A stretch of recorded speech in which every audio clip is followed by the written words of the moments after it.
Olá pessoal, tudo bem? Hoje a gente vai falar a respeito de desembaraço de pelagem, né? E a nossa modelinho de hoje é uma cachorra da raça Shih Tzu e ela tá bem embolada mesmo. Ela tá há mais ou menos um mês, mais ou menos, sem banho. E realmente ficou aquele nó que a pessoa fica até na dúvida se desembaraça ou se raspa. Então é importante a gente entender primeiro o que é um nó. Um nó mas é que um fio atrelado a outro de uma forma muito forte. Isso acontece às vezes quando o animal tem um excesso de subpelo, então o embaraço ele acontece com muito mais frequência. Nesses casos é importante orientar o proprietário a manter o animal tosado ou com uma tosa um pouco mais curta para evitar esse trabalho, né? Um outro segundo ponto é a roupa, né? Às vezes as pessoas colocam roupas, né? Então vocês já devem imaginar o que acontece. O cachorro fica uma semana com a roupa, chega pro banho, a gente tira a roupa e tá aquela armadura no cachorro, né? Então é muito importante você saber quando tosar e quando desembaraçar a pelagem, entendeu? Então é muito importante você saber ter esse olhar crítico e olhar para o animal e falar: dá, não dá, minha senhora, a gente vai ter que raspar. Essa proprietária ela levou a cachorrinha dela em outros 2 pet shops e os outros 2 queriam raspar o animal, então ela nos procurou e nós resolvemos o problema dela, né? Pois bem, vamos lá. Eu gosto de usar rasqueadeira dura. Essa rasqueadeira que eu estou usando, ela tem as cerdas bem rígidas e isso é muito bom pelo fato de que quando você está desembaraçando, escovando o animal, você consegue fazer com que a tração e a fixação do pino sobre o nó seja muito mais eficiente. Então o nó se desfaz muito mais fácil. É diferente quando você usa uma rascadeira um pouco macia, a cerda ela deita, então é como se você escovasse e não acontecesse nada.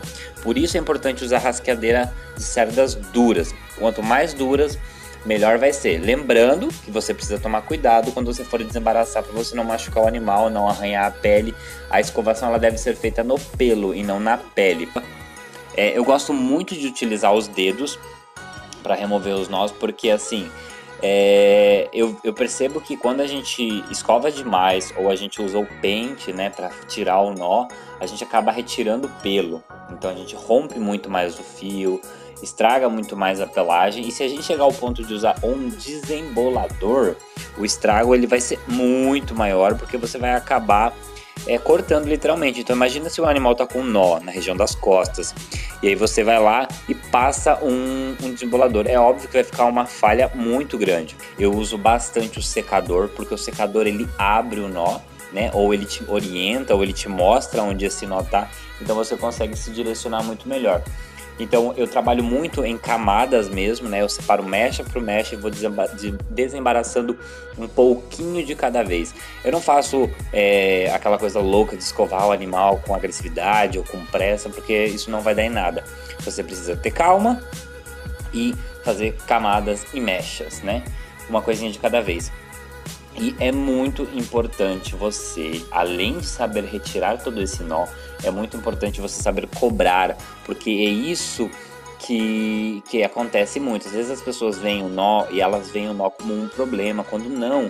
O nó é a oportunidade de você aumentar o seu faturamento médio, conseguir passar muito mais valor para o seu cliente, porque se esse é um tipo de serviço que só você faz, então você vai estar na frente sempre, entendeu? Então não veja o nó necessariamente como um problema ou como algo que atrase o seu fluxo. Você pode muito bem aproveitar esse problema e tirar proveito realmente dele, entendeu? Bom, essa região que eu estou escovando é a região da barriga. Eu escovo por cima só realmente para soltar os nós. E se o nó ficar muito rente à pele, eu retiro depois com uma maquininha, alguma coisa assim, né? Então eu, na minha posição de profissional de estética animal, antes de fazer qualquer procedimento que o valor vá ficar muito alto, né, dar uma introdução para o cliente, fazer um check-in list junto com ele ali, especificar os pontos e o que vai ser feito. Eu particularmente faço assim. O cliente vem, eu analiso o animal, faço um teste, vejo se o animal é tranquilo, vejo se o animal deixa realmente fazer esse tipo de procedimento. Aí então a gente avalia se existe a necessidade de fazer o desembaraço ou de fazer a tosa, né? Aí então, definindo o que a gente vai fazer, eu explico para o cliente: olha, o desembaraço ele é feito de forma manual, a gente cobra por tempo, então quanto mais tempo ficar desembaraçando, mais caro vai ficar o serviço, digamos. Só que eu não falo isso para o cliente, né? Estou usando isso só para dar uma explicativa de como você deve pensar para poder cobrar. O que você vai falar efetivamente para um cliente é o seguinte: minha querida senhora, né, ou minha cliente, meu cliente, o desembaraço ele é feito de forma manual. A gente usa os dedos para abrir os nós e a gente escova todos eles junto com o secador. Dependendo do estado que o animal está, a gente tarda em média 1 a 2 horas somente retirando o nó, tá bom? E acontece muito da pelagem se romper, então é fundamental a gente fazer uma hidratação logo após esse procedimento para o pelo ficar bonito, entendeu? Porque a pessoa quer preservar o pelo, por isso que ela está pagando por um desembaraço, entendeu? Então eu já associo 2 serviços, um de desembaraço, outro de hidratação, entendeu? E aí eu explico pro cliente tudo certinho, e aí então eu passo o valor que vai ser, entendeu? E aí passando o valor, né, que eu estipulo, por exemplo, se eu vou demorar 3 horas no animal, né, eu cobro por 3 serviços de banho, digamos assim. Então o valor no mínimo de um banho, um desembaraço, uma hidratação, deve ficar ali na faixa dos seus R$ 150. Então essa é uma média, entendeu?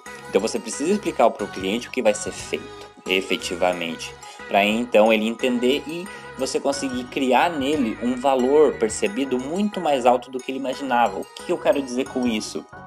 Depois de você dar uma explicação muito profissional e muito contundente com o que você está falando, que você fala com muita propriedade, quando você vai passar o valor efetivo para um cliente, a percepção dele é: ufa, nossa, eu pensei que ia ser bem mais que isso, entendeu? Então por isso é muito importante você ter essa forma de se comunicar muito boa com o cliente. Os tosadores, eles esquecem que o nosso trabalho, ele é um trabalho que mexe muito com a emoção, que mexe muito com um ser que é amado. Então passar credibilidade é algo fundamental. E para quem quer cobrar mais, essa é a base para tudo, entendeu? Ter credibilidade, ter valor percebido, entendeu? Então, invista em comunicação, na forma de dialogar com o cliente, separe um tempo para você poder fazer isso com ele, não atenda ele com pressa e fale: ó, é tanto, entendeu? Porque a percepção dele muda e vai mudar em relação à forma que você se comunica.